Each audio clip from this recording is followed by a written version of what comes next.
വചനവീഥിയിലൂടെ father ജെ.ബി. Puthur.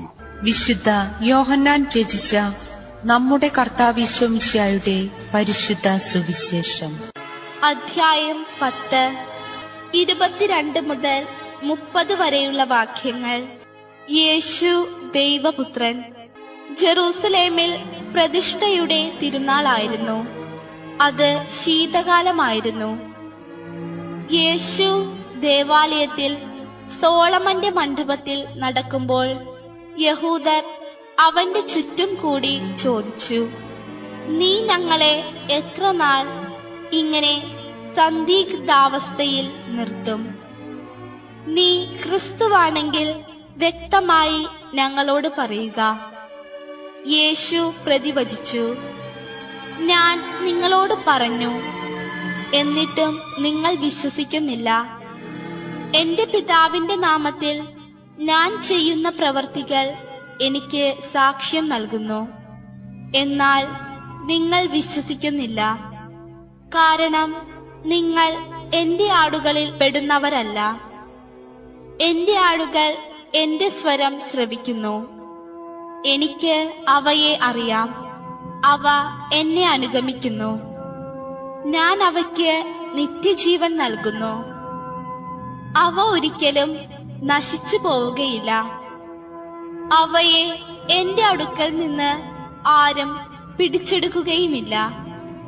അവയെ എനിക്ക് നൽകിയ എന്റെ പിതാവ് എല്ലാവരെയും കാൾ വലിയവനാണ്. പിതാവിന്റെ കയ്യിൽ നിന്ന് അവയെ പിടിച്ചെടുക്കാൻ ആർക്കും സാധിക്കുകയില്ല. ഞാനും പിതാവും ഒന്നാണ്. ഇടുങ്ങിയ ചിന്തയും തുറന്ന വായും നൽകുന്ന പാഠം. യഹൂദന്മാരുടെ ഇടയിലുള്ള ജെറൂസലം കേന്ദ്രമാക്കിക്കൊണ്ടുള്ള ഇടത്തരം തിരുനാളുകളിൽപ്പെട്ട ഒന്നാണ് പ്രതിഷ്ഠയുടെ തിരുനാൾ. ഈ പ്രതിഷ്ഠയുടെ തിരുനാൾ ദിവസങ്ങളിൽ യേശു ജെറൂസലത്തിൽ സന്നിഹിതനായിരുന്നു എന്ന് സുവിശേഷകനായ യോഹന്നാൻ നമ്മോട് പറഞ്ഞു തരുന്നു. അന്നത്തെ ജെറൂസലം ദേവാലയത്തിന് പല മണ്ഡപങ്ങൾ ഉണ്ടായിരുന്നതായിട്ട് വിശുദ്ധ ഗ്രന്ഥത്തിൽ നിന്ന് നമുക്ക് മനസ്സിലാകുന്നു. അതിൽ ശ്രദ്ധേയമായിട്ടുള്ള ഒരു മണ്ഡപമാണ് സോളമന്റെ മണ്ഡപം. ആ മണ്ഡപത്തിൽ കൂടെ യേശു ചിന്താമഗ്നായിട്ട് ഉലാത്തുകയാണ്. ആ അവസരത്തിലാണ് യഹൂദന്മാരുടെ ഒരു ചെറു സംഘം യേശുവിനെ സമീപിക്കുന്നത്.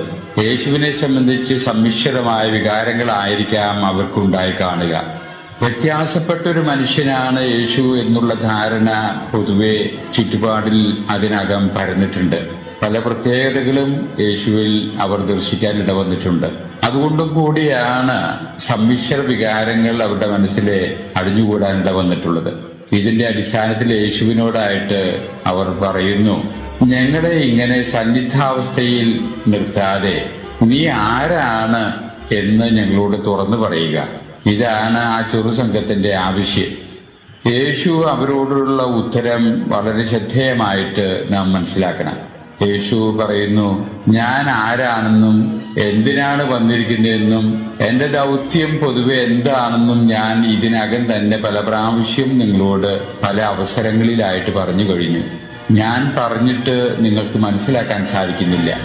നിങ്ങളുടെ ഹൃദയത്തിൽ വളരെ ഇടുങ്ങിയ ചിന്തകളും തുറന്ന വായുമാണ് നിങ്ങൾക്കുള്ളത്. ഇടുങ്ങിയ ചിന്തയിൽ നിന്നും തുറന്ന വായിൽ നിന്നും നമുക്ക് പ്രതീക്ഷിക്കാവുന്നത് തേജോവധമാണ് മറ്റുള്ളവരെ പറ്റി. ഇത് നിങ്ങൾ യഥാർത്ഥത്തിൽ നടത്തുന്നു. ഇത്രയും വിശദമായിട്ട് ഇന്നത്തെ സുവിശേഷത്തിലെ ഈ വാക്യങ്ങൾ നമുക്ക് കാണാൻ സാധിക്കുന്നില്ല എന്ന് വരികിലും ആശയപരമായിട്ട് യേശു സംസാരിച്ചതിൽ നിന്ന് നമുക്ക് ഊഹിക്കാവുന്നതാണ് ഞാൻ ഈ സംസാരിക്കുന്നത്. എന്നാൽ അത്ര തന്നെ ഇടുങ്ങിയ ചിന്തകളും തുറന്ന വായുമില്ലാത്ത ജനങ്ങളും നിങ്ങളുടെ ഇടയിൽ തന്നെയുണ്ട്. തുറന്ന മനസ്സുള്ളവരെ സുതാര്യമായിട്ട് ചിന്തിക്കുന്നത് ആളുകൾക്ക് എന്റെ സ്വരം കേൾക്കാനും എന്നെ മനസ്സിലാക്കാനും ഞാൻ സംസാരിക്കുന്നതിന്റെ പൊരുള് ഗ്രഹിക്കാനും അവർക്ക് സാധിക്കുന്നു. അതുകൊണ്ട് നിങ്ങൾക്ക് ഇത്രയും നാള് എന്നെ കണ്ടിട്ടും കേട്ടിട്ടും ഞാൻ ആരാണ് എന്നതിന്റെ ധാരണ നിങ്ങൾക്ക് ലഭിക്കാൻ ഇടവരുന്നില്ലെങ്കിൽ ഇനി അത് നിങ്ങൾക്ക് ഗ്രഹിക്കാൻ ഇടവരും എന്ന് ഞാൻ പ്രതീക്ഷിക്കുന്നില്ല. യേശു വളരെ ആത്മവിശ്വാസത്തോടു കൂടി സംസാരിക്കുകയാണ്. നിങ്ങളിൽ നിന്ന് അത് പ്രതീക്ഷിക്കുന്നില്ല. നിങ്ങൾക്ക് ഉചിതമായ രീതിയിൽ നിങ്ങൾക്ക് ജീവിക്കാം, എന്തു വേണമെങ്കിലും ചിന്തിക്കാം.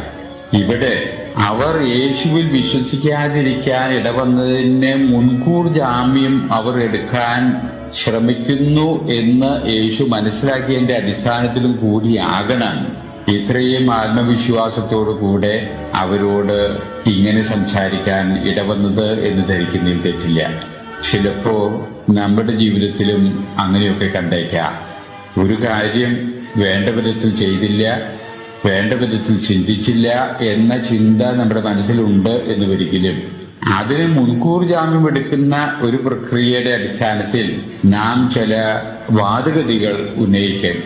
കാരണം തെറ്റ് അവരിലേക്ക് ആരോപിക്കാൻ വേണ്ടി.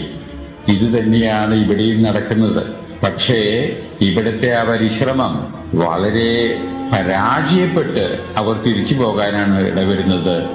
യേശു ആ തരം പരിശ്രമത്തിന് വിധേയനാകുന്നതും അതിനെ സഹതാപവും അനുകൂലമായിട്ടുള്ള അഭിപ്രായങ്ങൾ പുറപ്പെടുവിക്കുന്നതുമായിട്ടല്ല കാണുന്നത്. നിങ്ങൾക്ക് ഇഷ്ടമായിട്ടുള്ള രീതിയിൽ, ഉചിതമായിട്ടുള്ള രീതിയിൽ എന്നെ പറ്റി ചിന്തിക്കാം എന്ന രീതിയോടുകൂടെ യേശു ആ സംസാരം അവിടെ അവസാനിപ്പിക്കുകയാണ് ചെയ്യുന്നത്.